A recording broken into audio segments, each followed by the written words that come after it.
Angkatan 11 Kabupaten Lombok Utara, yang mana nanti beliau akan memaparkan program dari bagian dari pendidikan guru penggerak itu sendiri. Ada namanya seperti yang kita lihat dalam judul dari beliau, budaya positif. Saya pikir budaya positif di sekolah, budaya positif di sekolah yang perlu kita kembangkan. Jadi dalam sambutan kami dari kepala sekolah Jalan Kesuteku, saya pikir perlu kami support bahwasanya memang program CGP tersebut adalah program yang memang terakhir dari Kemendikbud-Ristek hari ini untuk kita semua tenaga pendidik secara nasional. Maka dari itu motivasi kami berikan khususnya yang sedang menjalani program CGP ini tetap semangat, karena memang kami pikir dari beberapa modul yang menjadi materi CGP sampai saat ini Pak Gunawan SPD ini sudah melalui setengah perjalanan begitu. Ada 3 modul ya Pak? Yang kapan ini? Ini modul kapan? Iya, 3 titik berapa ya? 1.4. Oh, 1.4. Artinya masih modul 1 Pak? Iya, ini sudah berjalan modul 2.1. Cuman ini penerapan lah di sekolah ya, atau implementasi. Jadi baik, artinya khusus kepala program SPD ini sudah berjalan dari setengah ya perjalanan beliau, yang mana tidak lama lagi mungkin proses pendidikan guru penggerak Angkatan 11 Kabupaten Lombok Utara itu akan selesai ataupun akan berakhir. Memang di penghujung ada modul 2, modul 3-nya itu masih banyak tugas-tugas yang akan dilaksanakan CGP itu sendiri. Jadi oleh karena itu tetap semangat, akhir dengan baik, dan doa kami semua mungkin dinyatakan nanti lulus sehingga C-nya hilang ya kan, menjadi guru penggerak. Guru penggerak Angkatan 11 Kabupaten Lombok Utara. Kemudian berikutnya dari kami untuk kita semua, rekan-rekan kerja kita, Bapak Ibu guru, memang sudah menjadi program nasional CGP ini, maka kami sarankan kepada kita semua yang sudah memenuhi syarat untuk mengikuti CGP, silakan. Akan dibuka tidak lama lagi CGP Angkatan 12 di bulan Agustus ini. Jadi yang memenuhi syarat, yang didapoliknya tidak kurang dari 5 tahun, maka biasanya bisa mendaftar. Silakan didaftar, diikuti. Mudah-mudahan nanti semakin banyak guru penggerak di unit kerja kita SMA Negeri 1 Eko. Kami berasumsi pasti akan semakin baik dan banyak lagi dampak-dampak positifnya kalau kita terapkan, memang kita implementasikan modul-modul yang ada di CGP itu sendiri. Itu dia. Jadi sistem pendidikan guru penggerak ini memang kita tidak pandai sendiri gitu. Tidak pandai sendiri, tidak cukup kita saja yang tahu, tapi ada semangat untuk rekan sejawat itu kita rangkul apa yang kita ketahui, kita impaskan. Kita impaskan dia sehingga memang bisa di dalam lingkungan sekolah itu suasananya baik begitu. Di dalam lingkungan sekolah itu suasana yang menyenangkan, menggembirakan untuk semua pemuda sekolah, baik itu tenaga pendidik, tenaga kependidikan, dan lebih-lebih peserta didik kita. Jadi sekolah adalah rumah kedua bagi kita semua. Jadi harus menjadi tempat yang nyaman dan tempat yang menyenangkan. Ini dia.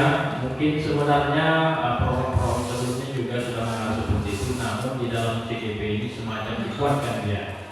Bagaimana menata lingkungan sekolah yang lebih menyenangkan, lebih nyaman, dan kesimpulan akhirnya sekolah itu harus berpihak kepada peserta didik. Nah, jadi lingkungan sekolah ada karena memang adanya peserta didik. Jadi oleh karena itu semuanya muaranya ke peserta didik. Nah, jadi ada satu bahasa yang sering kita lihat di dalam kurikulum Merdeka ini, pembelajaran yang berpihak kepada peserta didik atau murid. Jadi itulah muaranya. Jadi baik, ini sambutan kami dari katakanlah kepala sekolah SMA Setukuo, pimpin sekolah. Nanti sama-sama kita mendengarkan pemaparan dari Bapak Gunawan SPD tentang diseminasi budaya positif. Artinya diseminasi ini penyebaran ide ya, gagasan, penularan budaya positif, tentunya konteksnya di sini adalah sekolah. Nah, jadi kami pikir itu saja dari kami. Intinya TGP ini sudah menjadi program, bagi yang memenuhi syarat harus kita rebut. Nah, begitu. Nah, karena kalau program ini sulit kita untuk menolaknya, sudah di desa sedemikian rupa ya kan. Nah, tentunya juga program itu sendiri sudah dibahas oleh pakar-pakar pendidikan kita secara nasional dan dampak positifnya pastilah banyak.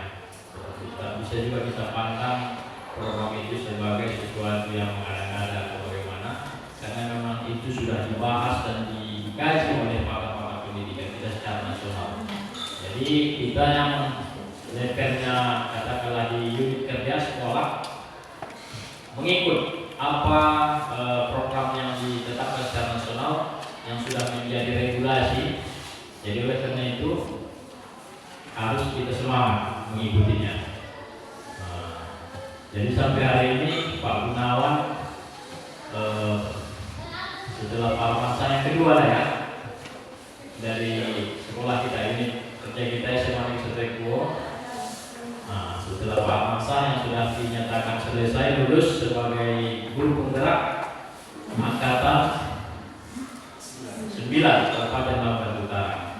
Maka nanti menyusul Pak Gunawan dan kami berharap menyusul lagi Bapak ini. Ya kan, ada Pak Habibie, ya kan? Ada Bu Dian, ada Bu Budi, semua lagi kan, ya kan? Ada Bu India, Bu Ika, ya kan? Nah, Bu apa lagi? Bu Nadia, Bu Sriani. Oh ya, Bu Sriani udah lah, kita pensiunkan aja, geraknya setelah pensiunkan ya. Itu saja mungkin Pak Gunawan ya, sambutannya. Terima kasih. Mari kita dengarkan nanti pemaparan dari Pak Gunawan SPD tentang budaya positif di sekolah. Ini merupakan tugas dari bagian program guru penggerak angkatan 11 Kabupaten Lampung Utara. Demikian saja, kami akhiri nasrullah wa barakatuh. Assalamualaikum warahmatullahi wabarakatuh. Selamat pagi, salam sejahtera untuk kita semua. Terima kasih kami ucapkan kepada Bapak Kepala Sekolah yang telah memberikan arahan dan bimbingannya. Masuk kita acara yang ketiga, yaitu acara inti presentasi yang berjudulkan diseminasi budaya positif di lingkungan sekolah SMA Negeri 1 Eko, yang akan disampaikan oleh Bapak Gunawan SPD. Kepada Bapak dipersilakan dengan segala hormat.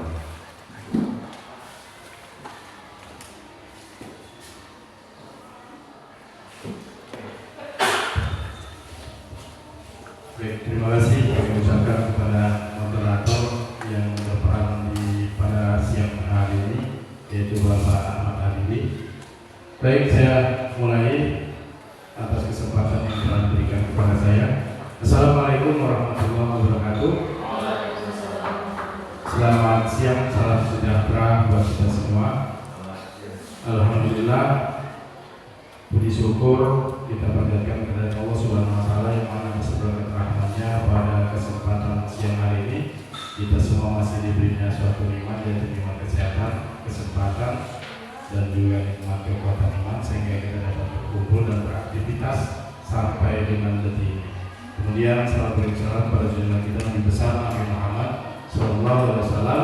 Mudah-mudahan dengan selalu seringnya kita berselawat, maka semakin besar harapan kita untuk mendapatkan pahala dari beliau yang berjaya. Amin ya rabbal alamin.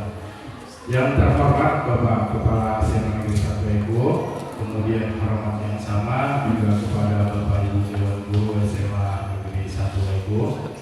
Di sini untuk kesempatan pada siang yang berbahagia ini, saya selaku calon guru penggerak angkatan 11 ingin mempresentasikan dari tugas dari ilmu yang saya dapatkan, beberapa tahapan yang sudah saya ikuti pendidikan guru penggerak PGP dari mulai pelaksanaan di bulan Juni kemarin tanggal 15 sampai dengan detik ini. Dan tahapan yang sudah saya lakukan itu dari modul 1.1 yaitu terkait dengan filosofi pemikiran Ki Hajar Dewantara. Di sini memang tidak terlepas kita sebagai pendidik, sebagai pengajar atau sebagai guru tetap mengikuti pola filosofi pemikiran Ki Hajar Dewantara sebagai pelopor pendidikan yang lahir pada tanggal 2 Mei. Maka sampai detik ini, sampai tahun ini, di tanggal 2 Mei itu dinyatakan sebagai Hari Pendidikan Nasional. Nah, itu modul 1.1. Kemudian pemahaman saya di modul 1.2 terkait dengan peran guru. Nah, peran guru ini ya kita sebagai pendidik, sebagai pengajar, sebagai guru di gugu dan di tiru itu memang harus kita terapkan kepada anak didik kita. Ya, terkait dengan peran kita sebagai guru, ya ada di sekolah kita ini sudah mempunyai gelar GR sebagai guru profesional. Kemudian juga ada guru yang memang basicnya sudah siap pakai, tinggal mengabdi dan membina dan membimbing kepada anak didik kita. Nah, di sini kalau sedikit saya ceritakan terkait dengan peran guru. Kalau diibaratkan ini guru sebagai petani. Petani ini dalam bayangan kita, kalau petani kita anggapkan misalnya sebagai petani, misalnya bercocok tanam misalnya kita buat contoh simpelnya menanam padi misalnya kan.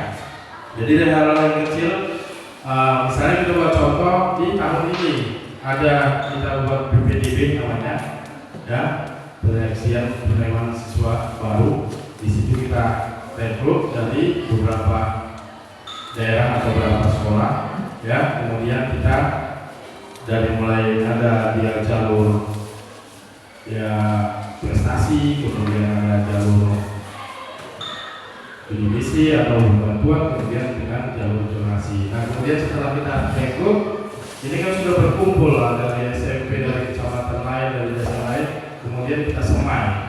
Ibarat kalau dalam pertanian kita logikakan, ini ibarat bibit ini kita semai, padi lah misalnya kita contohkan, padi kita semai di satu gulutan misalnya, satu hamparan, kemudian muncullah ini padi ini. Setelah muncul baru kita petakan sawah atau lahan yang mau kita tanam. Ada dia yang bisa kita bayangkan ya Bu, kalau misalnya sawah itu kan ada pemetaannya kan, ada pemetaan misalnya peta 1, 2, 3 dan seterusnya. Nah, di sekolah itu juga seperti itu, ada dibagi kelas 10, 1, 2, 3 sampai 26. Jadi kita sebagai peran guru ini sebagai petani. Nah, setelah kita bibit tadi udah kita semai, baru kita pindahkan di peta-peta tadi, kemudian kita konsumsi ini diberikan pupuk. Kalau kita kaitkan dengan tani tadi ya, padi itu kita kasih pupuk, kasih makanan, kemudian dikasih pengairan. Nah, itulah pupuk dan pengairan itu tadilah ilmu yang kita dapat selama kita kuliah, kita terapkan kepada anak didik kita. Nah, itu sekedar tentang peran kita guru. Jadi kita di sini memang kalau dikaitkan dengan filosofi Ki Hajar Dewantara, kita ini guru. Kalau ini yang saya dapat terkait dengan pendidikan yang saya dapat, filosofi Ki Hajar Dewantara itu guru kita menghamba kepada murid, kita menuntun guru dan ditiru guru. Jadi kita menuntun, membimbing, dan kita harus tahu bagaimana kriteria anak didik kita ini.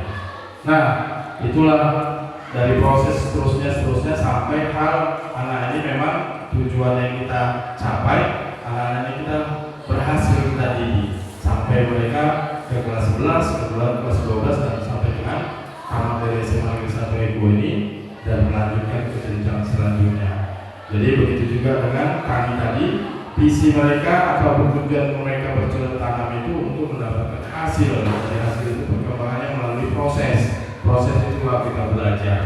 Jadi sebelumnya saya juga izin kepada Bapak Ibu Dewan Guru, saya di sini bukan menggurui, kita sama-sama masih proses pembelajaran karena di dalam pembelajaran itu perlu proses, butuh langkah-langkah yang harus kita lalui untuk mendapatkan hasilnya sebaik mungkin.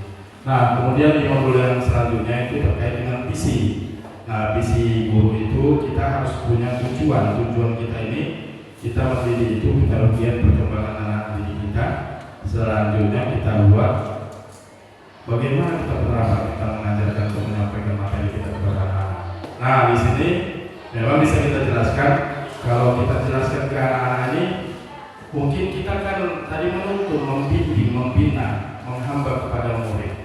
Ya, berfokus kepada murid kita proses pembelajaran ini. Jadi intinya di sini kita menyampaikan kepada anak-anak didik tentang materi yang kita sampaikan ini. Kira-kira kalau di visi itu semalam sudah di bulan yang lewat itu sudah saya terangkan terkait dengan visi. Kemauan anak ini belajar seperti apa? Kemudian kita juga balik ke gurunya. Guru ini kita mengajarkan anak ini maunya anak-anak kita mengajarnya seperti apa? Yang penting proses pembelajaran, kegiatan belajar mengajar yang dilaksanakan di kelas itu yang intinya bisa menyenangkan, kemudian bisa ya dapat hasil dari ilmu yang kita berikan kepada anak-anak dan dapat bisa diterapkan juga di proses dia menerima pembelajaran dan untuk ke depannya. Nah, untuk selanjutnya juga di sini masuk di modul 1.4 yaitu tentang aksi nyata saya destinasi budaya positif. Nah, budaya positif ini sudah saya pahami. Ini kalau budaya positif ini mau saya terapkan. Jadi di presentasi atau seminar kecil kita ini saya terapkan ilmu yang ada yang saya dapat, saya terapkan, saya berbagi ilmu. Jadi kalau dari diseminasi ini kalau pengertiannya istilahnya membagi atau memberikan pengertian, kemudian penyebaran, membagikan apa yang kita dapat, apa yang kita punya. Ini pada saat ini saya punya pengetahuan atau punya pemahaman terkait dengan budaya positif yang akan kita terapkan nantinya di SMA Negeri 1 Ego ini. Jadi ini kalau misalnya di budaya positif ini ya hal-hal yang positif yang kita cerna untuk ke anak-anak yang kita berikan kepada anak-anak. Otomatis kalau yang hal-hal negatif, otomatis kita sendiri pribadi selaku guru, selaku orang tua di rumah, hal-hal negatif pasti masih dilakukan. Cuma kita juga ya dengan kapasitas kita sebagai guru, baik di lingkungan sekolah maupun di lingkungan rumah kita atau di masyarakat kita, kalau bisa betul-betul harum sebagai guru itu istilahnya nama baiknya itu betul-betul ini dengan masyarakat sekitar lingkungan. Namun di sini khusus di lingkungan kita SMA Negeri 1 Ego. Cuma lingkup kecilnya nanti saya terapkan di kelas, kemudian nanti tinggal penjabaran, tinggal pemahaman ke sekolah kita. Di sini lingkupnya udah umum berarti dari kelas 10, 11 dan 12. Baik. Terkait dengan aksi nyata diseminasi budaya positif tadi, ini diseminasi tadi sudah saya jelaskan sedikit tentang pengertian, yaitu memberikan pengertian, pemahaman ataupun penyebaran, pembagian misalnya. Kemudian hal-hal yang tentang budaya yang positif, hal-hal yang positif. Nah, di sini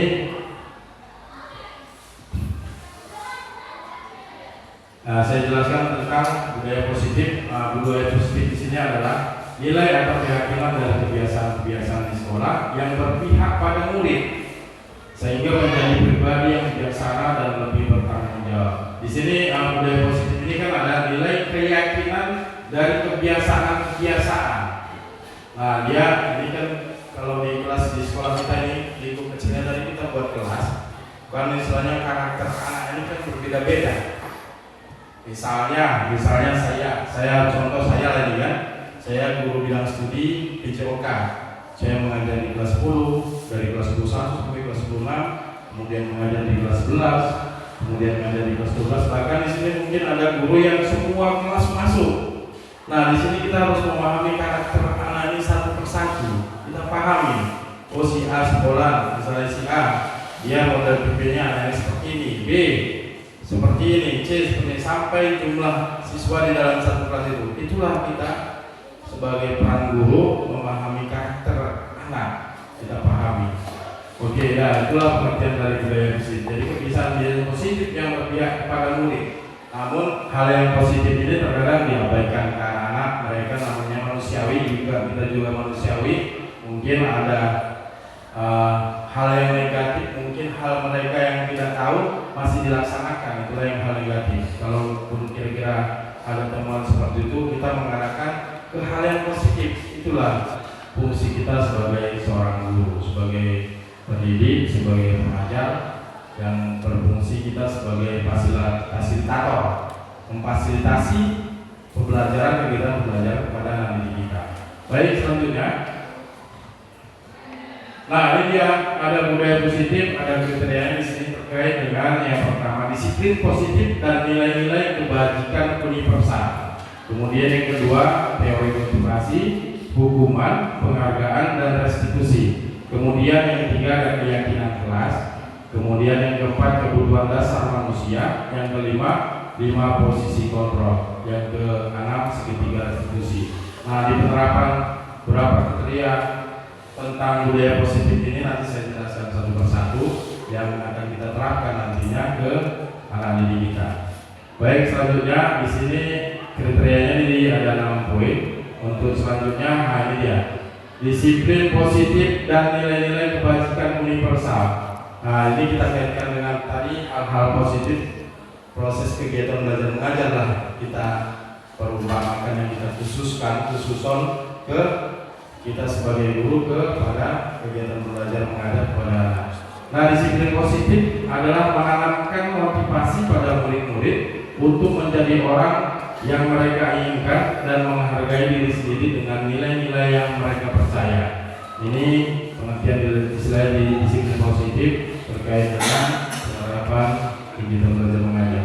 Kemudian nilai-nilai kebajikan adalah sifat-sifat positif manusia yang merupakan tujuan mulia yang ingin dicapai setiap individu.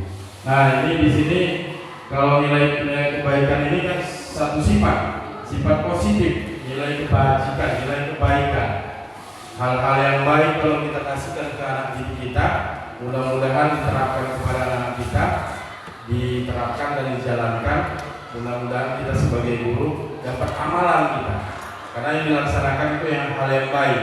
Misalnya contoh guru agama di sini ada Bu Mika misalnya kan, diajarkanlah sholat, diajarkanlah dengan bacaan sholat, diterapkan dengan anak-anak itu sama dengan mengalir lagi pahala. Itu satu contoh. Ataupun hal-hal yang lain, ya hal-hal yang baik yang dilakukan. Nah, itu satu sisi kita ya. Kalau guru ini bisa dapat ya secara materi kita dapat gaji secara duniawi untuk bekal akhirat kita mendapat pahala dari apa yang kita ajarkan kepada anak didik kita. Baik, selanjutnya kan tuh ya Bu ya? Ya.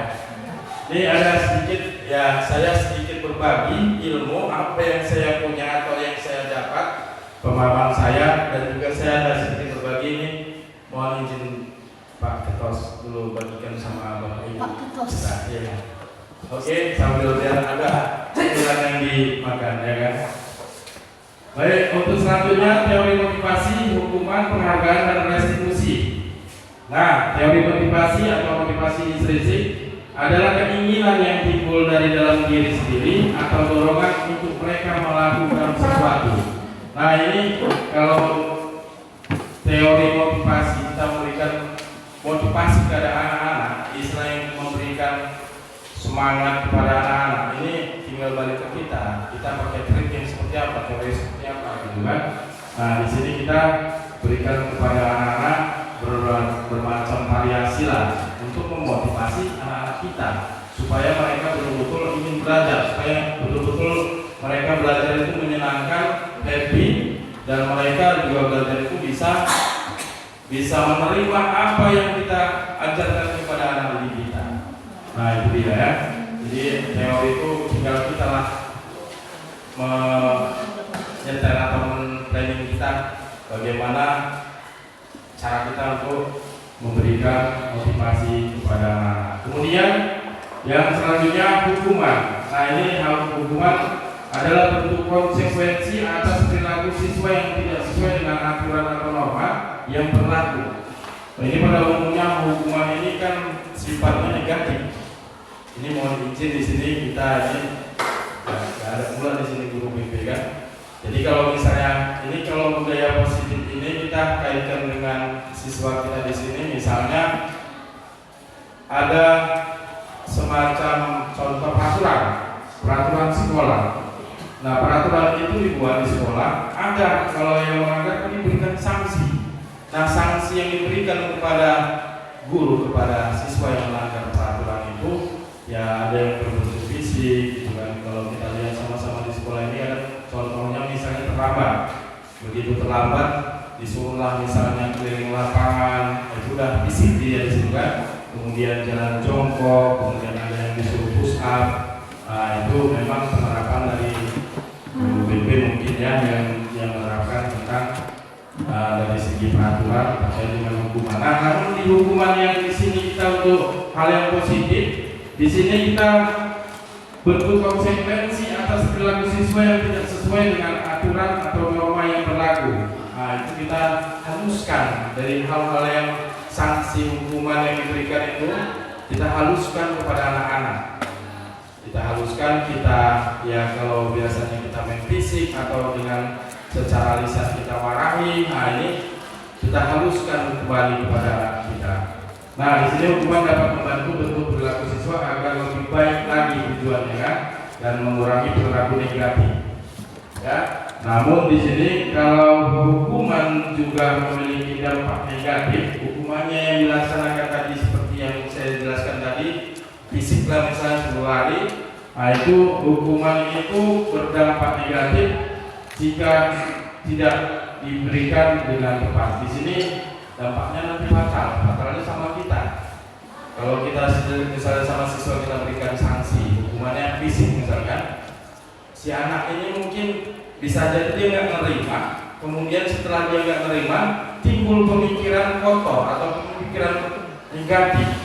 Ya bisa saja ini mungkin dendam atau kenapa ya kan, mereka melakukan hal itu mungkin membangkang. Itulah yang banyak kita temui. Jadi banyak hal-hal anak-anak yang mungkin proses pemberian ke anak-anak ini yang melakukan selain bentuk pelanggaran atau apa tidak dilayani dengan hal yang positif. Oke, selanjutnya. Nah, di sini ada penghargaan. Penghargaan adalah bentuk pengakuan atas pencapaian siswa dalam belajar. Nah, memberikan penghargaan pada siswa dapat meningkatkan motivasi belajar dan memberikan rasa percaya diri pada siswa. Nah, penghargaan di sini kita bisa terapkan ke anak-anak. Misalnya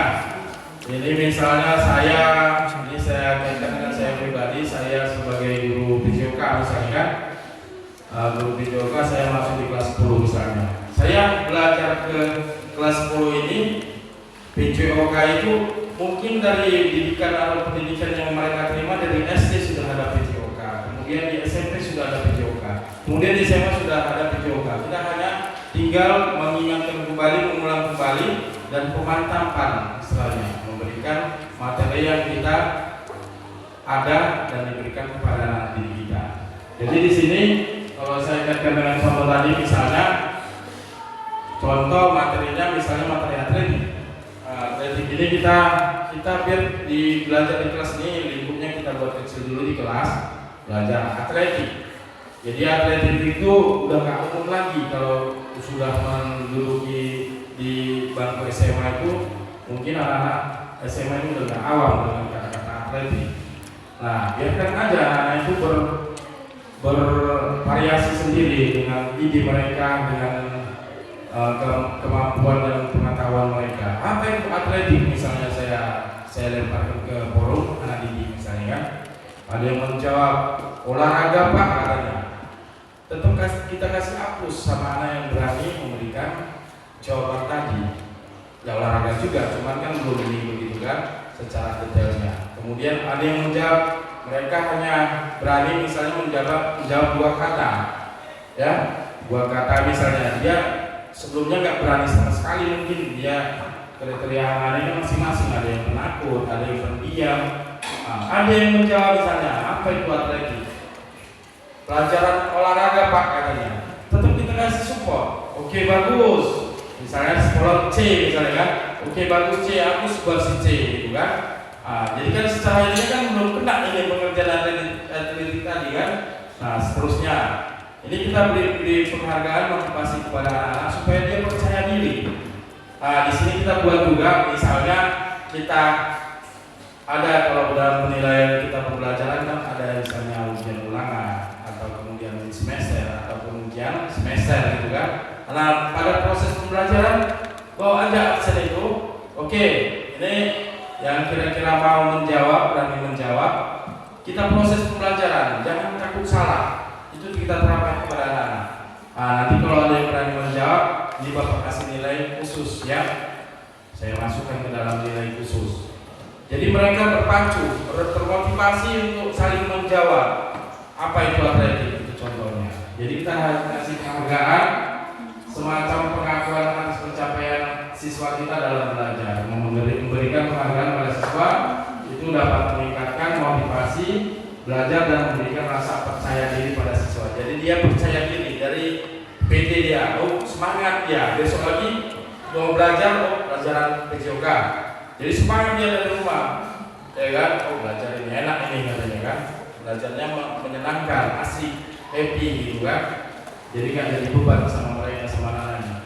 Jadi kalau ada yang jadi beban kan, nanti aku ditanya-tanya ini takut gitu kan? Ada itu beban anak-anak seperti itu. Jadi proses pembelajarannya kan hidup. Oke, kemudian restitusi. Restitusi adalah proses menciptakan kondisi bagi murid untuk memperbaiki kesalahan mereka, sehingga mereka bisa kembali pada kelompok mereka dengan karakter yang lebih kuat.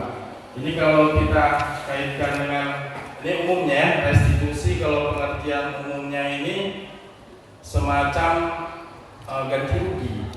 Kalau ganti rugi, membayar ganti rugi istilahnya kita buat. Berarti kalau membayar ganti rugi ini, restitusi ini berarti dia ada pelaku dan ada korban. Nah ini kita jabarkan ke umum. Berarti di sini ada problem, ada masalah yang diperhatikan. Kalau udah ada membayar ganti rugi kepada korban, berarti ada problem dalam sini kan. Di sini ini umumnya kita buat. Nah sekarang kita kaitkan kepada proses kegiatan restitusi ini kepada proses kegiatan belajar mengajar kita kepada anak didik kita, ya. Dan di sini proses menciptakan kondisi bagi murid untuk memperbaiki kesalahan mereka. Jadi ini kalau misalnya ada anak-anak yang salah, ada anak-anak yang melanggar aturan, anak-anak yang melakukan hal-hal negatif, kita tidak boleh memvonis dia itu salah. Nah kita yang membenahi mereka pelan-pelan. Jangan kita kasih hukuman yang secara bisa berdampak mental dia down atau macam gitu kan, karena anak itu mungkin agak kita hilangkan hal-hal yang seperti itu. Ini terkait dengan kurikulum merdeka yang diterapkan di program nasional dari kementerian kita. Nah itu dia. Jadi kita kaitkan ke siswa pembelajaran kegiatan belajar mengajar, ya. Jadi kita nggak boleh menghukum atau secara ininya sama dengan itu istilahnya. Ya bullying ya, bullying itu kan istilahnya semacam kurang etis. Ada kriteria anak-anak itu macam-macam. Ini contohnya di kelas saya. Ada kemarin ada satu siswa saya, kebetulan saya wali kelasnya. Itu semacam ada perlakuan yang tidak etis, tidak baik dilakukan oleh abangan kelas atau kakak kelas atau yang di lingkup sekolah kita. Ini saya sedikit sudah ceritakan. Memang kondisi fisik dia mungkin di antara kelas 10 dia yang paling kecil. Mungkin jahil-jahil anak-anak kita yang di SMA ini, anak kecil ini, kalau kita gangguin nggak mungkin melawan. Jadi iseng nih sebenarnya ini abang-abang kelas ini. Ada dinding kita sekolah ini. Kalau kita sapukan tangan ini kan catnya udah nempel di tangan kita. Jadi kemudian dihaluskan di siara ini tadi di pipi. Jadi secara ini ya bola-bola juga dia ketawa siara ini kan. Ibu bisa bayangkan siapa anak yang saya maksud di kelas saya di kelas 14 itu mungkin yang di antara kelas 10 atau di SMA ini yang paling kecil. Jadi diberi perlakuan yang kurang etis. Nah itu tanggung jawab kita juga di sini. Nah itu dikasih. Happy-nya dia bola-bola yang kan ketawa. Cuman karena ada yang memberikan perhatian dari kelas yang lain, ada di kelas di sekolah kita ini ada yang jiwanya memang bagus, ditengoknya diperlakukan seperti itu nggak terima. Jadi ada lagi kasih perhatian, semacam dibelain lah gitu kan. Kita bawa ke guru katanya. Jadi si anak ini pertama nggak jadi beban. Ya kalau rasa sakit yang dia ini kan hanya menghaluskan bekas cat itu ke pipi kan nggak ada rasa sakit gitu kan. Ini nggak ada nangis happy dia. Begitu dia ada yang ngasih perhatian, merasa dia diperlakukan seperti itu yang nggak wajar. Ada kakak kelas yang kira-kira memang ini peduli dengan dia. Ini kan langsung dibawa ke guru. Dibawa ke guru kebetulan ini ada di sini. Kalau tadi saya buka sedikit lah ini sebagai ya sebagai sampel lah kita buat ya. Kebetulan di sini saya buka di sini namanya Jodika Marga Manurung ya Bu ya. Kebetulan ada di sekolah kita yang sama marganya dengan Siana. Jadi begitu dia arahkan, maksudnya diarahkan si kakak ini kan, dikawal ini pegang kanan kiri sambil berjalan dia kan. Kalau rasa sakitnya nggak seberapa, cuman karena dikasih perhatian sampai sini diadukanlah sama guru BP waktu itu kan. Saya kebetulan di situ juga, saya lihat juga itu. Baru kemudian secara ini guru BP kurang respon. Cuma ada yang lebih peduli di situ. Ada satu sisi mungkin bukan keluarga kandung, cuma karena dilihatnya satu marga, Bu Peti lah sama-sama Manurung. Diampirilah, ditanyailah permasalahannya. Nah di situ dia menangis. Menangis ini bukan rasa sakit yang diperlakukan sama abang-abang tadi, dikasih abu dinding itu kan? Enggak. Kalau sakitnya enggak, cuman karena diberikan perhatian, diberikan ini di sini terharu dia menangisnya karena terharu. Jadi di sini begitu apa kan istilahnya butuh perhatian anak-anak ini. Jadi di situ kan semacam udah pulih lah itu. Masih kami proses, ada juga yang masih berani ngomong. Itu dipanggil lah sama kawannya. Woi, Manurung kecil katanya. Kita tahu ya fisiknya memang paling kecil di sini. Cuman kan nggak mesti harus diucapkan seperti itu gitu kan. Itulah. Jadi kalau sudah kita beri perhatian, kita beri perhatian khusus anak yang misalnya kira-kira memang ini, mereka akan lebih semangat, termotivasi, senang dia. Itu dia. Jadi kita contohkan di situ tentang restitusi ya. Oke, selanjutnya.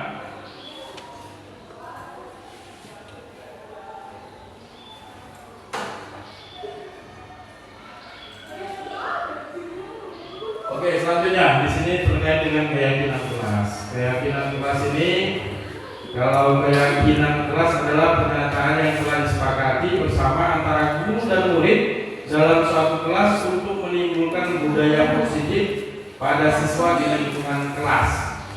Itu lingkup kecilnya di kelas, kalau lingkup umumnya kita di sekolah. Ya, bisa kita buat keyakinan kelas di lingkup kecil kita di kelas maupun di sekolah.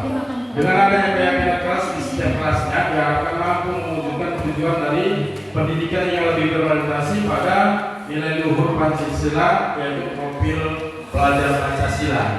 Nah ini dia, kalau keyakinan kelas ini, kalau kita ini kan keyakinan, yakin. Kita yakin dengan apa yang mau kita laksanakan, apa yang mau kita kerjakan. Nah di sini kita buat semacam guru mengajar di kelas.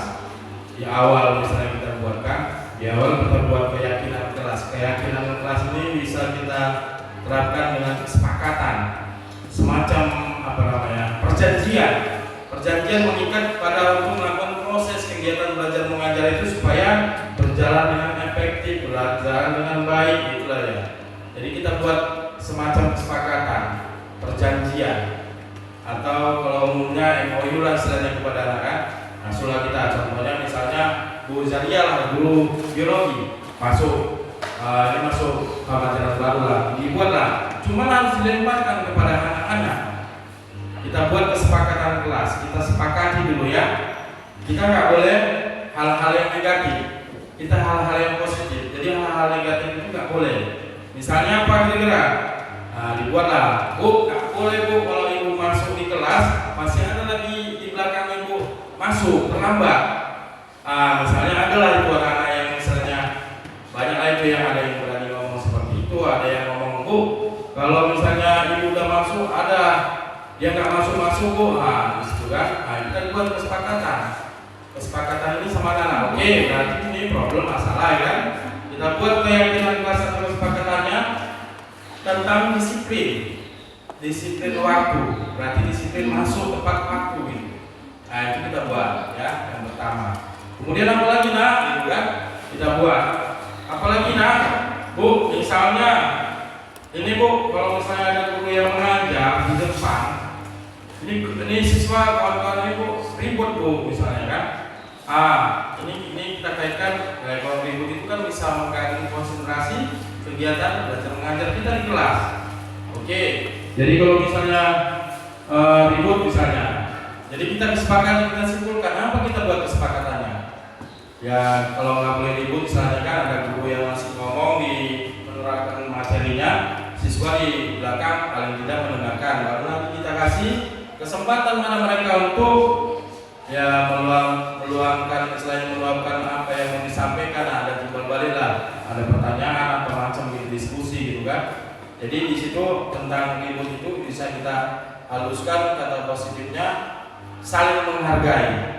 Jadi kalau ada guru berbicara di depan kalian dengarkan. Nanti bawa kasih kesempatan atau ibu kasih kesempatan sama kalian untuk ngomong gantian di depan. Kalian dalam presentasikan hasil materi yang sudah ibu jelaskan di depan. Nah itulah istilahnya kesepakatan ya, saling menghargai. Kemudian apalagi contohnya kira-kira Bapak Ibu, hal-hal yang positif dari yang mau kita terapkan. Ya, saling menghargai, kemudian disiplin, tepat waktu, kemudian apa kira-kira Bu? Jujur. Iya. Misalnya kita ini kan kadang anak-anak ini kan, Bu, permisi ya Bu, masih belajar, bosan ini. Bu, permisi ya Bu, kemana? Kamar mandi Bu, katanya kan. Dia cari angin keluar, cari suasana bos di dalam kelas. Kalau di kamar mandi, hitungan menit ya Bu ya, hitungan menit PP lah udah sampai. Permisi dia, ya balik dia keluar, enak kan di sama ibu misalnya ngajar di kelas. Bosan aku pinoman lah 15 menit atau 20 menit katanya. Dia permisinya keluar ke kamar mandi padahal dia mengelakkan proses kegiatan belajar mengajar. Kejujuran di situ kita simpulkan. Ini banyak sekali itu problem anak-anak kita mengakali kita kadang kan. Cuma di sini kita tetap apapun di awal tadi saya sampaikan, ya kita anggap aja lah kita sebagai pendidik ini melakukan amalan kita kepada anak-anak. Apa yang bisa kita buat yang bagus kita terapkan bagus ke anak-anak positif. Nah itu dia ya. Jadi itu tadi. Terima kasih Bu Dian sudah menyampaikan ada satu contoh tadi kejujuran ya, kejujuran. Nah baru apa lagi kira-kira? Nah ada lagi Bu kira-kira?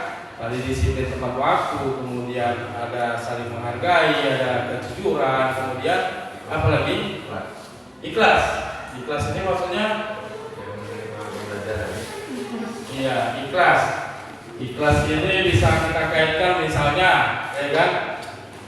Proses kegiatan pembelajaran ini, Bu jabatannya kalau ikhlas ini, iya, ikhlas.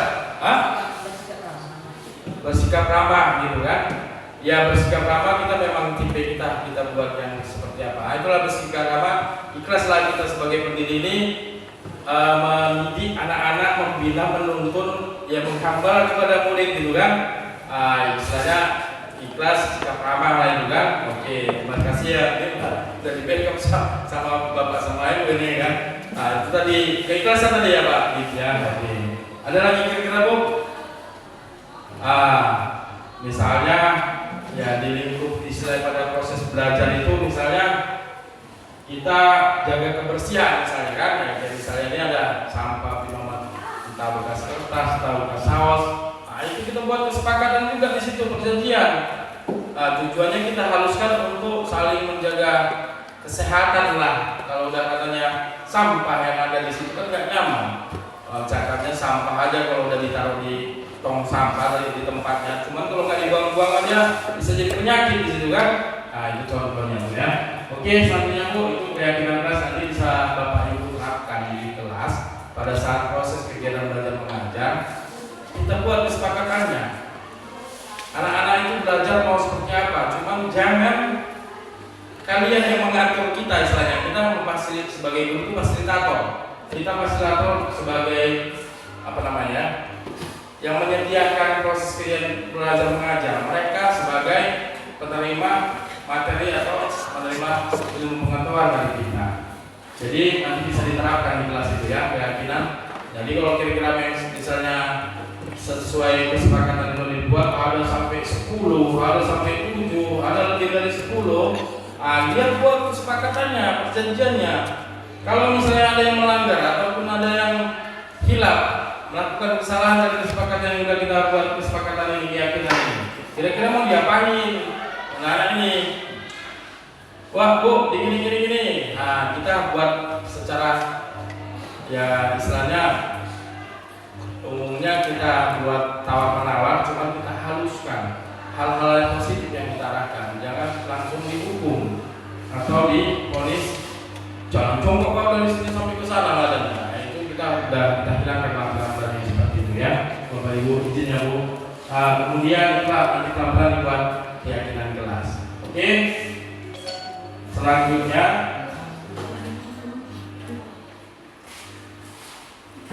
ini nanti bisa diterapkan sama Bapak Ibu di kelas pada saat kegiatan proses kegiatan belajar mengajar ya berbagai bidang studi lah istilahnya enak. Proses kegiatan belajar mengajarnya enak gitu. Oke, nah di sini ada kebutuhan dasar manusia ya. Kebutuhan yang pertama kebutuhan bertahan hidup, kemudian yang kedua kebutuhan kasih sayang dan rasa terima, kemudian kebutuhan penguasaan atau pengakuan atas kemampuan, yang keempat kebutuhan kebebasan, yang kelima kebutuhan merasa senang. Oke, ini sebelum sampai di sini sampai keyakinan kelas tadi kita buat ada yang kira-kira Bapak Ibu mau menanya, ada yang kira-kira sampai sini mungkin belum atau belum paham, ada Bu Berdi aman ya? Iya, biar agak iya biar jangan fokus kemarin ya, biar ada apa namanya timbal balik. Macam proses kita kegiatan belajar mengajar. Nah, misalnya buat Pak, misalnya kalau dihukum lah sesuai yang berlaku di sini misalnya, mungkin secara fisik verbal itu memang kalau misalnya disuruh push up gitu ya kan. Kalau bisa jangan bahkan sampai bahasa pun bahasa kan kita kadang kocar-kacir kita ya kan, kita guru nanti bahasanya bahasa yang ini keluar ya kan, matikan kau nanti katanya. Itu kan bahasa udah etis lah disampaikan ke siswa, bandel kali kau katanya kan. Nah itu hal-hal kayak gitu pun bisa membuat hal ini ke mental juga, psikolog juga lah di sini kan. Nah itu hal-hal yang seperti itulah yang kita hilangkan pelan-pelan. Ini kaitannya contohnya ini mohon izin ya Bapak Ibu. Misalnya kita perlakukan yang seperti itu, yang hal yang salah tadi, yang negatif tadi. Kita punya anak di rumah, kita perlakukan kepada anak kita, pasti ada yang membela ini kan. Kalau bapaknya yang kayak gitu misalnya ke anak, ya kan, pasti mamanya membelai dan dampak ke anak kita sendiri nanti bisa membangkang sama kita, orang tuanya sendiri. Nah ini kalau di sekolah ya itulah dia proses-prosesnya yang kita alami sendiri yang seperti itu gitu ya. Oke, nggak ada yang bertanya ya, lanjut ya Bu. Oke, kebutuhan dasar manusia ini kebutuhan bertahan hidup. Nah di sini ini saya jelaskan sedikit tentang kebutuhan bertahan hidup di sekolah kita ya kan. ini lika-liku dinamika macam lah problem-problem di sekolah ini kalau kita pahami dari kriteria anak-anak ini macam-macam ini. Ini izin ini Pak website. Ini kadang banyak kalau kita dekat dengan anak-anak ini, cakapnya kalau dia di sekolah ini dia senang. Kalau di rumah kayak macam kurang di rumah. Banyak ini. Ya cakapnya lah. Ini contoh ya Bu, Bapak Ibu ya. Karena real istilahnya memang fakta bisa dibilang di sini. Kalau di data ada tim apa namanya pendata di data secara ini. Jadi banyak di siswa kita ini korban apa namanya broken, ya kan? Jadi di rumah ini semacam umuran, tapi kalau di sekolah dia senang. Bahkan di sekolah ini seperti yang Bapak Sekolah sampaikan tadi, ini adalah rumah kedua dia. Apa dia bertahan di sekolah ini pulang jam 2 kita pulang, dia mau bertahan dia sampai sore, jam 6 dia baru pulang. Entah apa aktivitasnya di sekolah ini, dia kadang mau bertahan di sini. Nah itu sekarang kita harus sampai situ lah kita ini, ya. Ini problem lah istilahnya seperti itu kan. Jadi ini mereka kebutuhan bertahan hidup. Jadi kita lah yang memberikan perhatian, memberikan ini, kita orang keduanya lah di sekolah ini, ya. Ini manajernya Pak Kertos ya. Baik, yang selanjutnya kebutuhan kasih sayang dan rasa diterima. Nah ini kebutuhan kasih sayang dan rasa diterima ini, misalnya kita contohkan yang tadi yang kasus yang anak tadi kan. Jadi kita dianggapnya lah, oh dikasih kasih sayang aku di sekolah ini.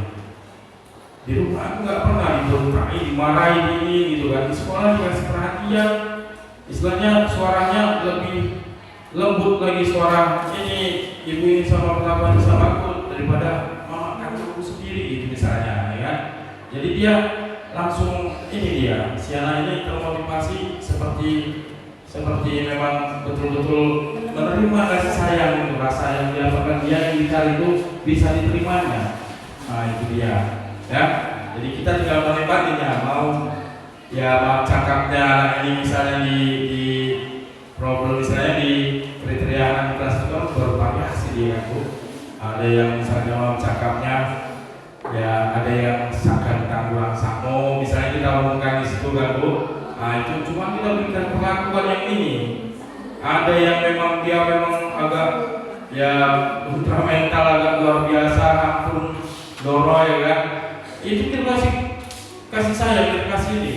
Nanti mudah-mudahan dia merubah diri sendiri dengan perlakuan yang kita kasih, hal-hal yang positif tadi. Baik, selanjutnya kebutuhan penguasaan atas kemampuan. Nah ini kebutuhan penguasaan ini pengakuan atas kemampuan. Ini kalau kita belajar di kelas misalnya, ada anak-anak itu yang menonjol dia kan, agak-agak aktif dia. Kalau belajar langsung respon, agak cekatan, agak ini macam ya kan. Kemudian itu tetap kita kasih support atas kemampuan dia. Nah di situ biar bagaimana cara kita untuk merespon atau memberikan rangsangan kepada kawan-kawan yang lain supaya seperti dia gitu. Nah itu dia yang kita buat pengakuan. Kalau misalnya yang adalah misalnya kan kita tahu kalau misalnya belajar kita di kelas, jumlah kelas di siswa kita itu misalnya 36 misalnya kan. Kalau dia menonjol kelas 10 nih, ini bakalan nanti juara kelas ini. Ada yang sama sekali masuk dia dari nilai ujian pun ini, kemudian proses kegiatan belajar mengajar pun dia pakung ini macam ya kan. Cuman begitu dia berani, kita kasih kemampuan itu luar biasa. Nanti jadi termotivasi dia sama dia. Ya, itulah Bu ya, kita buat semacam hal yang positif terus ya kita buat ke anak-anak. Kemudian kebutuhan kebebasan. Nah, kebutuhan kebebasan ini kalau kebebasan sebenarnya si anak-anak ini maunya bebas istilahnya tanpa dikekang gitu ya kan. Kalau mau belajar tetap ini misalnya lah ini agak mudah juga ya kan. Oke, saya contohkan misalnya saya guru PJ suruh PJOK. Ini mau izin juga kepada Bapak Kepala Sekolah. Ini kalau guru PJ ini memang dituntut agak kreatif, agak ini macam memang secara ini ya kan. Ini saya masih melakukan kegiatan proses pendidikan guru penggerak. Ini alhamdulillah ada rekan sejawat saya Pak Habibie dapat panggilan PKG PJOK ya Pak. Ini khusus menyeru ke bidang studi. Kalau di CGP ini dia umum, tapi kalau PKG PJOK dia khusus materi bidang studi tentang pembelajaran di PJOK. Yang kalau misalnya kira-kira ini kalau saya belum memang, cuman kalau saya baca-baca kadang saya browsing dari ini kan saya lihat yang saya tangkap, yang saya pahami, yang penting anak-anak ini gerak, yang penting anak-anak ini melakukan aktivitas. Ya mesti kita harus kau masuk atletik, lompat jauh, kau sampai lompat tarung misalnya sampai ke 7 meter. Nah, mesti harus seperti itu. Yang penting mau bergerak, tahu dia teknik awalan, pelaksanaan sampai di akhir pelaksanaan. Nah itu dia proses pembelajaran. Jadi ini saya contohkan misalnya kebutuhan kebebasan. Tadi PJOK saya buatkan contohnya misalnya atletik lah dia buat materinya, ya kan? Atletik ini memang kalau saya kendalanya memang kalau di lapangan dia harus pakai baju olahraga. Kalau nggak ada baju olahraganya memang kalau baju sekolah agak jadi beban sama bidang studi selanjutnya, menguap bau ya kan. Nah ini macam ini cuman tetap saya kasih materi teori macam kan. Baru kemudian ini bola sampai sekarang nggak ada, saya buat kreativitas. Yang penting bola itu berbentuk dari kertas, cuman mereka bisa melaksanakan misalnya bola voli, kertas digundal sampai besar. Yang penting dari dasar servis bawah, teknik melakukan servis bawah itu kita ajarkan. Mau bolanya itu nggak sampai lewat net, yang penting dia bisa melakukan servis bawah dengan bola modifikasi yang apa adanya. Nah itu kita buat. Baru kemudian ini masalah kebebasan misalnya di atletik hari jarak pendek 100 meter misalnya. Jadi ini anak-anak kita ya dari sekolah di lingkungan kampung, tapi memang agak masih ada. Boleh Bu, iya Bu, jangan dipaksakan ya Bu. Relax aja Bu. Kita proses pembelajarannya di sini Bu. Sambil dinikmati Bu, Pak Ibu. Habis ya?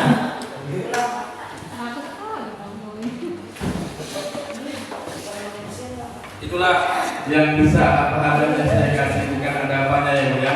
Apa adanya, bagi-bagi rezeki, bagi-bagi ilmu juga lah. Jadi contohnya tadi di Penjas lari 100 meter. Pak, macam-macam ini variasi anak ya kan. Pak, boleh pakai sepatu larinya Pak? Boleh.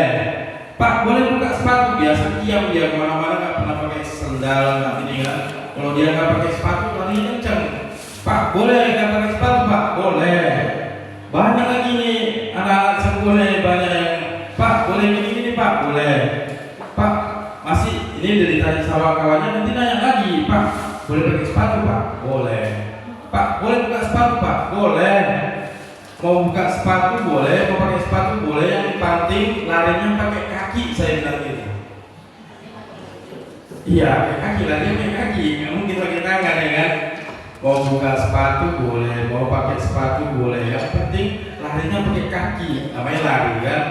Sampai itulah, cuma kita harus sabar lah gitu kan merespon anak-anak ini. Itu contoh. Jadi kebebasan mereka jangan sampai kita ini enggak harus pakai sepatu katanya. Di situ kita kan coba kali Bapak ini kan jadi dicap juga kita. Jadi ini mungkin di sini kalau kalian udah tahu nih ya Bu apa belum, Bu Peti belum. Dulu saya pernah Pak Kepsek sampai didenda 10 juta gara-gara perkara baju olahraga. Itu orang-orangnya masih hidup, memang preman yang di ekor itu masih hidup, didenda 10 juta aja sih kemudian ya. Iya, sampai datang preman lah kemarin, wah yang namanya Gunawan katanya kan. Saya layani dengan bagus, saya kasih tempat duduk, suruh duduk ke dalam. Memang dia arogan kayaknya kan. Cuman waktu itu memang ya tetap apapun ceritanya kita sebagai guru, ada pimpinan kita di sini kepala sekolah, tetap minta perlindungan. Kalau misalnya di sekolah ini nggak juga ada perlindungan, mungkin mencerkamnya kalau kita keluar, kalau kita bagus di luar dari sekolah ini, ada yang ganggu di sekolah. mungkin kalau mereka simpati sama kita, digasnya di preman itu, cuman kan tambah problem, tambah besar masalah. Itu pernah saya Pak, didenda 10 juta. Itu sampai ya agak ada partisipasi dari kawan-kawan, sampai patungan, masih ingat lah saya, sampai ya secara kita cari jalan dua yang mudah-mudahan ya sampai sekarang clear aman gitu. Cuman saya jadi pembelajaran diri sama saya gitu. Nah itu perlu kebebasan, memang itu tadi kaitannya di situ saya contohkan seperti itu. Jadi kalau kira-kira apa udah, yang pasti mereka mau melaksanakan aktivitas, mau belajar. Cuman ya sebatas mereka hal-hal yang wajar. Kalau memang terlalu melunjak ya mungkin kita yang membenahi agak khususon ya, agak lebih profilnya lebih capek. Oke, lanjut. Kebutuhan merasa senang. Jadi kalau kebutuhan merasa senang, kalau di kelas ini kalau udah ya belajar itu menyenangkan, happy, menarik. Ini anak-anak ini mencari kecarian. Kalau kita nggak masuk kecarian, ini kalau kami guru penjas bukan membanggakan diri ya Bu ya. Karena kalau misalnya penjas anak-anak ini maunya ini misalnya besok Jumat atau Sabtu ada jam penjas. Ini dari Kamis ini coba Pak, hari Sabtu kita penjas ya Pak adanya. Udah dicariin sama anak itu, mungkin ya kita menilai oh berarti senang dengan pelajaran. Itulah kan Bu, sisi positif kita nilai. Karena nanti Pak hari Sabtu penjas ya Pak, kita main apa Pak gitu kan? Baru kita korek pelan-pelan. Kenapa kalau misalnya penjas sekali? Nah, setelah pelan-pelan sambil dulu kita tanya. Ya Pak, kami kalau pelajaran penjas ini agak itulah ibaratnya apa namanya? Kalau anak-anak bilang ini represinya itu Pak. Enggak, istilahnya hiburannya. Masuk guru kimia, guru matematika, ya kan? Jadi kalau penjas itu hiburannya sama anak-anak ini. Jadi maaf cakapnya kalau kami penjas jadi idola sama anak-anak saya Bu. Ya, jangan agak-agak ini ya Bu ya. Memang cuma kebanyakan itu anak-anak itu ada.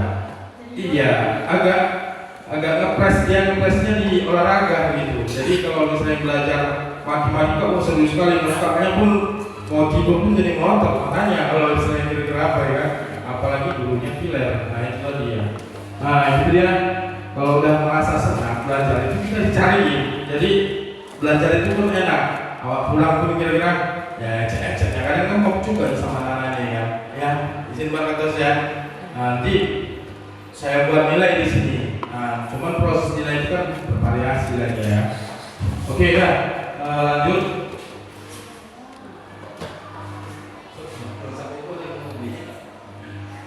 Oke, nah ini ada bersalah, kemudian 3 teman, 4 pemantau, 5 manajer. Nah, kalau penghukum ini umumnya kita kesannya itu udah kita ke negatif ya, menghukum, memberikan sanksi, ya kan, menghukum. Jadi kita hal-hal yang positif kita arahkan. Kita sebagai guru ini, penghukum ini kita buat semacam hakim. Contohnya hakim. Kalau hakim kan walaupun ada yang contohnya misalnya jelas dia salah, ketangkep antar polisi di sidang, ada hakim salah, dia udah jelas salah, dia ada korbannya, tapi dibela sama hakim ini, yang salah aja bisa dibela. Nah itulah kita proses penghukum ini kita anggap aja sebagai hakim. Betul nyala ini salah, cuma kita proses dia supaya hal yang salah itu kita akan positif biar tidak melakukan dari pencerahnya. Nah itu penghukum itu kita lah posisinya, cuma kita kaitkan dengan hal yang positif. Kemudian ada pembuat merasa bersalah. Nah pembuat merasa bersalah ini kalau kita ibaratnya lah kita sebagai guru fasilitator, sebagai guru yang kira-kira memang kita betul-betul punya tipe guru yang betul-betul disegani sama anak-anak misalnya. Contoh misalnya kemudian ya ada tugas besok kumpul, lewat dari situ nggak saya terima, otomatis anak-anaknya berusaha kasih tugas besok kalau nggak saya ada nilai ini kerjain mau nggak mau harus siap, mau menang salah ini kerjain. Jadi mereka kayak merasa bersalah, cuman ya maaf cakapnya Bu jangan agak kejam-kejam kali ya kan, cuma dikasih hal ya supaya mereka ini anak-anak ini oh ini segan sama guru, dia membuat merasa bersalah. Kalau aku dia ngasih tugas rumah jadi beban sama dia, ataupun bukan beban ya, jadi semacam tanggung jawabnya hilang, kurang gitu ya. Kemudian yang ketiga teman, ya. Ini kalau kita mengajar, kita ibaratkan di guru sama siswa ini kan punya apa batas ini sendiri ya, guru dan teman dan siswa. Kita anggap aja mereka itu macam berteman.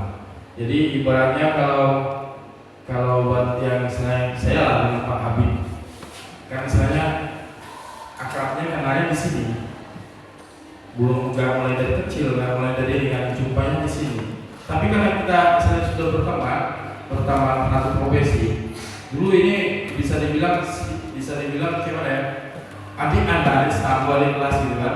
Dulu saya bertemannya dengan orang tuanya, mendiang Pak Haroni. Sempat titip juga, anakku masih kuliah ambil olahraga gini. Oh, jadi ibaratnya kan yang dipesankan semacam ada tanggung jawab saya juga ke Pak Habib. Begitu dah ini saya akrab lah dengan Pak Habib.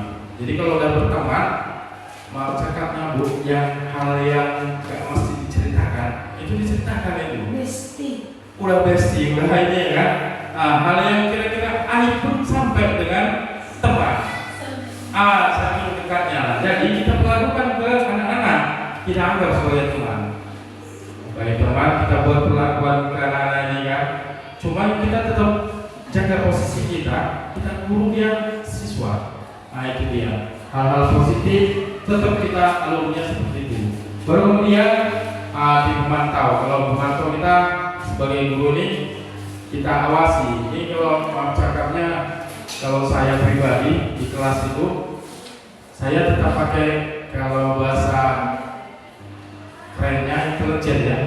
Intelijen ya bukan. Kalau bahasa kerennya intelijen. Kalau bahasa agak-agak bahasa umumnya agak bahasa ini intel roro. Di kelas itu ada saya buat.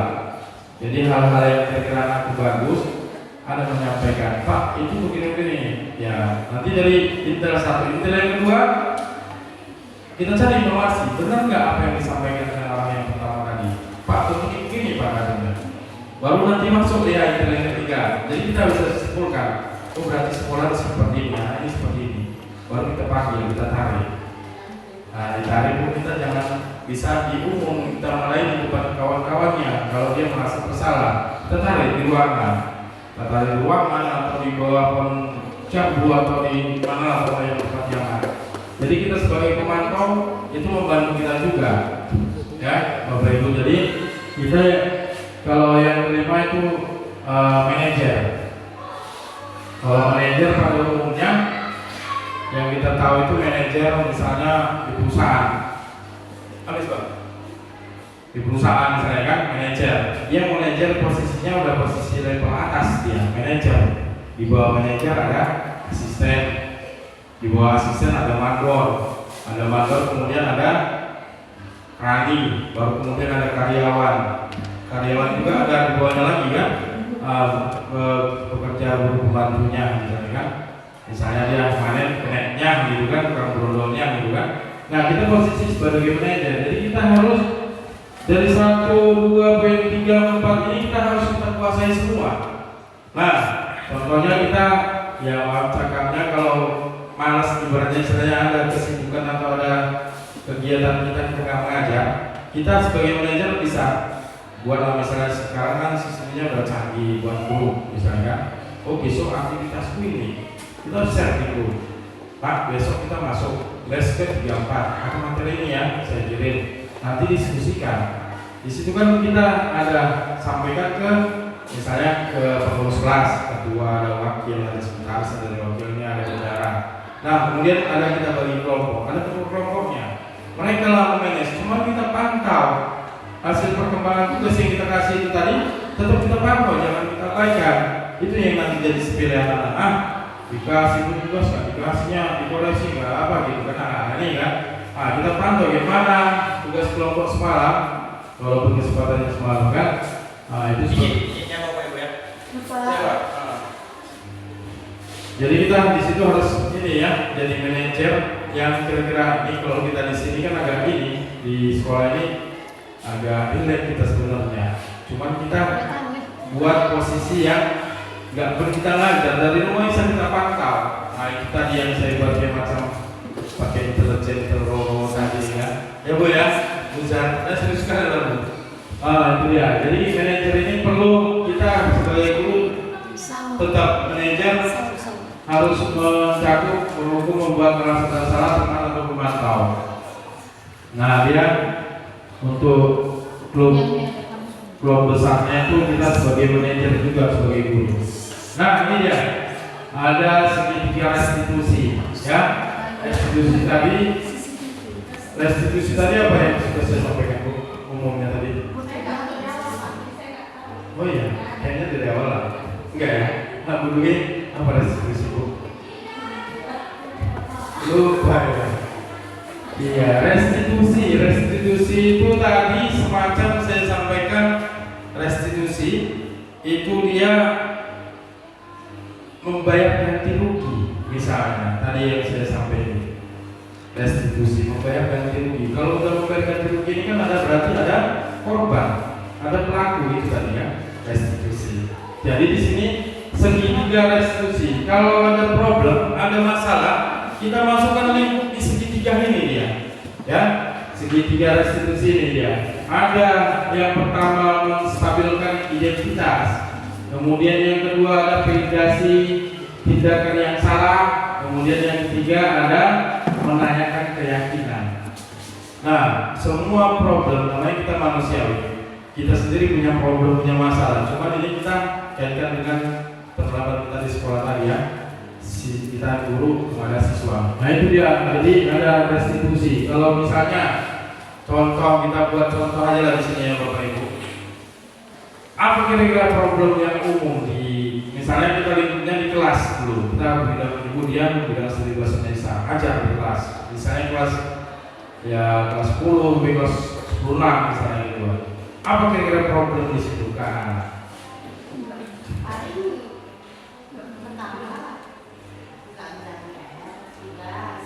Ngerjain PR, tugas, tidur di kelas, ya. Apa lagi Bu Yami? Terlambat, ya kan? Kalau jadi ya, iya, keluar nggak balik-balik, cabut, ya kan? Keluar nggak balik-balik, cabut aja ya kan? Sampai habis tes, ya kan? Baru masuk. Oke, kita ambil umumnya. Umumnya berarti kira-kira apa kita ambil umumnya? Hah? Kalau nggak mengerjakan tugas, saya kurang ya, kayak kalau saya tugasnya banyak praktek gitu kan. Iya. Ini secara umumnya tadi, umumnya ini di sini ya. Umumnya ribut, contohnya ribut ya. Oke, ribut kita buat. Ini ada masalah problemnya ribut anak-anak ini, ya. Ribut di kelas pada saat kegiatan belajar mengajar. Oke, ribut. Ini kalau ribut ini pasti dia ibaratnya pelakunya lebih dari satu, ya kan? Mau dia 3, mau 2, pokoknya lebih dari satu. Lah dia diskusinya apa yang diskusikan? Kalau diskusi kan tugas kebebasan ya kan? Cuman yang penting dia sesuai dengan materi atau apa yang dijelaskan di situ yang pengajaran yang dikerjakan. Oke, ribut lebih dari satu tadi. Oke, jadi kita buat menstabilkan identitas. Nah, setiap orang pasti pernah melakukan kesalahan. Itu real. Saya sampai sekarang punya anak 2, kadang masih ya salah itu tetap. Kalau saya salahnya sama Allah, minta izin, mohon ampun ya kan. Kalau salahnya sama Pak Bibi, sungkem aku jual izin dulu, maaf ya kan. Kalau istri lainnya itu lebih khusus itu. Ya aja tahu. Doa istri paling mantap Bu. Sobat kita ini kan apa namanya? Gak kita apa namanya? Ke istri itu bisa malati ya orang Jawa. Iya, malati itu. Tapi kalau kita lihat dari sebelah sini rezekinya lancar, mau pergi dari rumah didoakan sama istri kan. Alhamdulillah ya, kalau ini sampai sekarang contohnya saya gitu kan. Doa istri mujarab. Hah? Doa istri mujarab. Mujarab dulu. Iya. Misalnya contoh semalam ini. Itu Pak, itu cepat-cepat punya istri nanti orang Iya. Hah? Oh itu kan negatif, kita positif aja ya. Bu, sini ya boleh agak menyalahi ibu. Jadi contohnya misalnya, ya ini kalau saya lah pribadi, misalnya, ini misalnya Bu, nah ini kemarin bulan Suro, nengoklah baca ini kan, Bu, ini di bulan Suro itu kan kalau di bulan Jawa, bulan Islamnya Muharram, ya. Muharram. Disitulah kalau kita mau kasih hadiah, disitulah pahala paling ini. Jadi amin ngomongnya kita kasih lah Pak istilahnya apa namanya hadiah di bulan Surah itu, ya kan? Jadi misalnya ini saya contohkan, saya pulang dari apa namanya kita selesai kan, jadi lokal tahu-tahu dapat duit itu hasil dari SPBD-nya, kemudian uang nginapnya, uang makannya, itu kan duit kan pulang. Mau dapat duit pulang, semua ya, wasilah hadiah. Duit itu loh wasilah. Alhamdulillah ini spontannya diganti, jadi berkah kayaknya. Nah itulah dia. Jadi Pak Habib nanti tahun depan kasih hadiah sama istrinya. Ya pokoknya dia. Ya Bu ya, Pak. Tiap hari Pak dikasih hadiah tiap hari. Hadiah pembukaan. Ya, yang bagusnya di bulan Suro memang. Iya. Kalau Hari Jumat Pak. iya. Hari Jumat. Oke ya. Jadi masalahnya nanti ini rekam Pak. Ya kan? Setiap orang pasti pernah melakukan kesalahan. Nah, ini kita buat tadi contohnya tadi ribut baru kemudian kamu bukan satu-satunya yang pernah melakukan. Betul. Kita introspeksi diri. Bapak pun pernah dulu juga masih kurang tahu, malah udah capek gitu lah saya contohnya kan. Nah itu kita bisa berikan identitas, tapi kita panggil anak itu, jangan kita marahin di depan kawan-kawannya. Kita panggil di ruangan atau di tempat yang enak, ya. Nah kita inikan sama anak itu. Nah di situ dia ada pengakuan dia Pak, salah aku, ribut aku kalau pas masuk dulu di sini pas ini.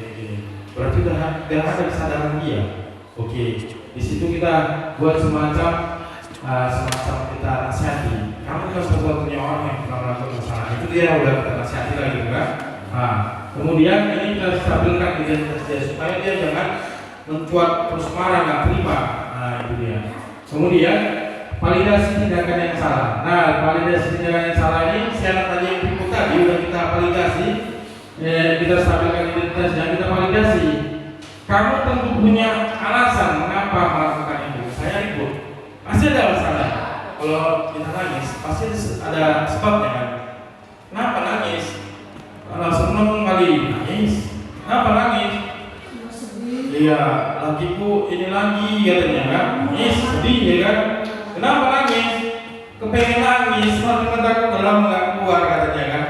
Macam ada sebabnya masih kalau orang nangis. Ketawa pun gitu juga ada sebabnya. Jadi kalau dia ribut, kamu tentu punya alasan mengapa melakukan itu. Ya mungkin bosan Pak. Makanya agak-agak ini lah Pak, gangguin kawan di situ kan, biar ada suasana kawan cerita gitu. Jadinya ribut. Nah di sini ada cara yang lebih efektif untuk mendapatkan apa yang kamu butuhkan. Nah itu dia misalnya kan dia ribut tadi. Cara lainnya apa yang bisa menghaluskan dia? Contohnya kalau ribut dia misalnya di dalam kelas, ya mungkin bisa ya maaf cakapnya lah sekarang kan nggak perlu ribut misalnya dipakai WA-nya nah, jadi ribut itu. Juga paling bunyi WA-nya kalau di apa namanya di slide suaranya nggak bunyi kan ya. Nah, jadi dia biar aja dia bosan dia itu dengan WA. Bosan kali aku mancing lah nanti sore pulang sekolah gitu kan macam lah ya. Dia aku nanti kemana itu orang tua dan nah itu dah dia diposisikan cara lain untuk supaya nggak ribut atau ya dengan cara lain itu yang berpikirlah kita bagaimana mengarahkan ke anak. Baru kemudian yang ketiga menanyakan keyakinan. Nah, ini tadi ada keyakinan kelas. Di situ berarti udah diakui dia merasa salah. Kemudian ada cara lain, solusi berarti ya. Cara lain untuk menghindari ribut itu solusinya ada. Nah, jadi kita tanya ke keyakinan kelas. Kira-kira ribut tadi keyakinan kelas mana yang kira-kira dilanggar? Itu keyakinan kelas apa yang sudah telah disepakati yang dilanggarnya? Misalnya ribut tadi. Ribut berarti keyakinan tidak menghargai di situ kesepakatan kelasnya. Di situ dia menghargai ribut dia. Kau lah ngomong kau adikmu. Tahu-tahu kau gak diopen sama dia. Kayak mana perasaan? Nah gitu juga kalau di sekolah. Kau ada guru belajar, ngajar. Kau cerita, ngomong sendiri, suruh sendiri.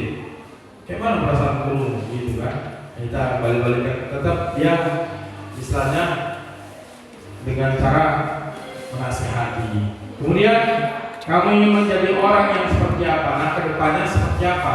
Ya Pak, gak ada gunanya aku ribut Pak gini. Aku pergi dari jauh-jauh sana, bangun jam 4:30, masuk jam 7:30, pulang sampai rumah jam 5. Gak ada manfaatnya, gak ada hasilnya gitu kan. Jadi terakhir kita buat semacam ya penyesalan dia ada, ya penyesalan dia, pengutaran dia melakukan kesalahan ada. Kemudian kita buat ada kayak macam cara solusi. Baru kemudian yang terakhir, gimana dia bisa berubah dari kesalahan yang dia buat untuk kedepannya. Itu dia. Jadi penyelesaiannya nggak harus dia divonis langsung kita marahi, langsung kita fisik, langsung kita ini. Itu nanti berdampak kayak yang saya ceritakan tadi. Mak lepas kontrol ya kan, langsung pak katanya 10 juta. Itu dia. Ya, oke. Untuk selanjutnya, oke, habis ya. Oke, Pak. Terima kasih, itulah hasil presentasi yang bisa saya sampaikan. Mudah-mudahan dari presentasi budaya positif ini bisa kita terapkan di sekolah kita SMA Negeri 1 Eko, terkhusus sebagai kita sebagai guru bisa menyampaikan atau kita terapkan kepada siswa terkait dengan hal-hal yang positif. Dari hal-hal yang negatif kita benahi, kita arahkan ke hal-hal yang positif. Ya mudah-mudahan apa niat dan perlakuan kita selagi kita bisa melaksanakan hal yang baik itu kita anggap sebagai amalan kita. Jadi mudah-mudahan apa yang saya sampaikan, ilmu yang bisa saya dapat saya sampaikan, saya berbagi dengan Bapak Ibu Dewan Guru, mudah-mudahan menjadi amalan juga kepada saya. Mungkin itu saja yang dapat saya sampaikan. Terima kasih atas kesempatan, waktu dan tempat yang sudah diberikan kepada rekan-rekan Bapak Ibu Dewan Guru dapat melaksanakan kegiatan presentasi saya di siang hari yang berbahagia ini. Saya akhiri, terima kasih. Wassalamualaikum warahmatullahi wabarakatuh. Assalamualaikum warahmatullahi wabarakatuh. Selamat siang semuanya. Perkenalkan, nama saya Zaria Triana Wahyuning Tias, SPD MPD. Saya merupakan rekan sejawat dari Bapak Gunawan SPD selaku calon guru penggerak angkatan 11. Baik, di sini saya ingin memberikan refleksi terkait dengan budaya positif yang sudah dipaparkan oleh Bapak Gunawan SPD. Secara umum saya sangat termotivasi dengan pemaparan materi yang diberikan oleh beliau, dan di sana saya menemukan berbagai ilmu seperti diseminasi budaya positif, kemudian restitusi, segitiga restitusi, kemudian keyakinan kelas dan kesepakatan kelas. Nah, menurut saya dari segi kesepakatan kelas, keyakinan kelas sudah sangat jelas dan dapat diaplikasikan dengan baik kepada siswa sesuai dengan yang di lapangan. Kemudian di sini saya ingin sedikit memaparkan tentang segitiga restitusi, di mana ternyata hukuman fisik masih lebih baik ditinggalkan kita lebih menggunakan dengan restitusi segitiga restitusi tersebut, sehingga dapat mengurangi hukuman fisik yang diberikan kepada siswa, dan siswa jadi merasa lebih dihargai, kemudian guru juga dapat lebih menyenangkan dengan siswanya. Selain itu, siswa juga merasa tidak takut ataupun mentalnya tidak terganggu dengan hukuman-hukuman fisik yang diberikan selama ini. Dan menurut saya cukup sekian yang bisa dapat saya paparkan. Saya akhiri dengan Assalamualaikum warahmatullahi wabarakatuh. Selamat siang. Warahmatullahi wabarakatuh dan selamat siang. Salam sejahtera bagi kita semua. Perkenalkan, saya Ayu Kartika, rekan sejawat dari Bapak Gunawan SPD yang bertugas di SMA Negeri 1 Aiko. Di sini saya akan menyampaikan refleksi terkait presentasi yang telah dilakukan oleh Bapak Gunawan SPD mengenai perilaku positif. Nah, setelah mengikuti presentasi yang dilakukan oleh Bapak Gunawan SPD, saya merasa tertarik tentang materi yang disampaikan itu mengenai kesepakatan atau keyakinan kelas. Jadi, sebelum kita memulai pelajaran, ada baiknya kita memang membuat kesepakatan kelas terlebih dahulu agar proses belajar mengajar kita itu bisa berjalan dengan baik sesuai kesepakatan yang telah kita sepakati dan kita buat dengan siswa-siswi tersebut. Terus saya juga tertarik mengenai masalah pemecahan masalah dengan menggunakan segitiga restitusi. Di situ dipaparkan bahwa kita bisa menyelesaikan masalah itu tanpa harus melakukan hukuman-hukuman secara fisik, seperti misalnya disuruh jalan jongkok. Dan kita juga bisa menggunakan dengan kata-kata yang positif. Nah, sesuai dengan temanya, perilaku positif. Jadi kita bisa menggunakan hukuman itu dengan kata-kata yang positif, sehingga anak-anak itu juga tidak merasa dihakimin. Jadi saya merasa tertarik dengan itu tadi materi yang telah disampaikan Bapak Gunawan SPD mengenai perilaku positif. Nah, diharapkan juga apa yang telah dipresentasikan Bapak Gunawan ini bisa kita terapkan dengan baik di lingkungan sekolah kita, sehingga proses belajar mengajar di sekolah kita ini bisa dapat berjalan dengan baik dan sesuai dengan yang kita harapkan semuanya. Oke? Segitu aja yang dapat saya sampaikan. Saya akhirin. Assalamualaikum warahmatullahi wabarakatuh dan selamat siang.